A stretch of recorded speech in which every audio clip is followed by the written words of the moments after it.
Changer మీద negative spread అయ్యింది. So సినిమాతో సమాధానం చెప్పాలి అనే అనుకుంటున్నాను నేనది. అంటే చూస్తున్నాము లుక్స్ ఎలా అనిపించారు రామ్ చరణ్ గారు, ఎందుకంటే ఇంతవరకు ఏ సినిమాలో ఇన్ని లుక్స్ లేవు. గెటప్స్ అంటే రీసెంట్గా వచ్చిన సినిమాల్లో అందరూ డిఫరెంట్ లుక్స్లో కనిపిస్తున్నారు. బట్ కంటెంట్ మ్యాటర్స్ అని అనిపిస్తుంది నాకైతే. రామ్ చరణ్ గారు ఎలా ఉన్నా ఓకే, ఇప్పుడు ఏంటి కట్అవుట్ ఉన్నోడికి కంటెంట్ అవసరం లేదు కదా, సేమ్ అలాగా ఆయన చూడడానికి చాలా బాగా. చాలామంది అంటారు రంగస్థలం తర్వాత నుంచి రామ్ చరణ్ గారు లుక్ చాలా బాగుంటుంది, మెయింటైన్ చేయడం రాయల్టీ కనిపిస్తుందని. సినిమాలో కూడా అదే కనిపిస్తుంది నాకైతే. బట్ ఓవరాల్గా కంటెంట్ మ్యాటర్స్ అనేది నేను చెప్తాను, ఎందుకంటే యాజ్ ఎ మెగా ఫ్యాన్ కూడా నేను.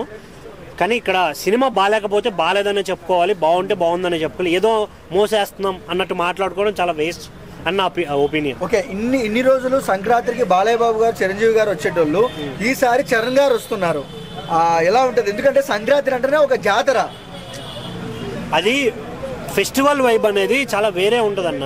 ఇక్కడ ఏంటి, చాలామంది స్టార్ హీరోస్ ఫెస్టివల్ని రిజిస్టర్ చేసుకుంటారు. లాస్ట్ టైం కూడా చాలా పెద్ద సినిమాలు వచ్చాయి.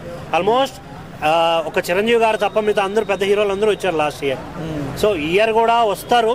బట్ ఎవరి సినిమా బాగుంటే అదే ఆడుతుందని నేను అనుకుంటున్నాను. ఏ వైబ్ ఉన్నా కూడా కొందరికి సెంటిమెంట్స్ ఉంటాయి. ఇప్పుడు విక్టర్ వెంకటేష్ గారికి సంక్రాంతి అనే సినిమా 2005లో వచ్చి బ్లాక్ బస్టర్ హిట్ ఇచ్చింది. సో ఈసారి కూడా సంక్రాంతికి వస్తున్నాం అనే టైటిల్తోనే 24లో వస్తుందండి. చూద్దాం మరి ఎగ్జాక్ట్గా అదే సెంటిమెంట్ ఏమన్నా వర్కౌట్ అయిద్దామో. ఇంకోటి డాకు మహారాజ్ బాలయ్య బాబు గారిది, ఆల్రెడీ బాబీ హిట్ సిరీస్తో ముందుకు వెళ్తున్నాడు, ఇది కూడా హిట్ కొట్టే ఛాన్స్ ఉంది. అలాగే గేమ్ చేంజర్, ఇంకా కొన్ని సినిమాలు కూడా ఉన్నాయి వెయిటింగ్ లిస్ట్లో. కొన్ని సినిమాలు ఇంకా పండక్కి వస్తాయి అనే టాక్ నడుస్తుంది. బట్ చూడాలి ఏ సినిమా వస్తుంది ఏ సినిమా రాదు.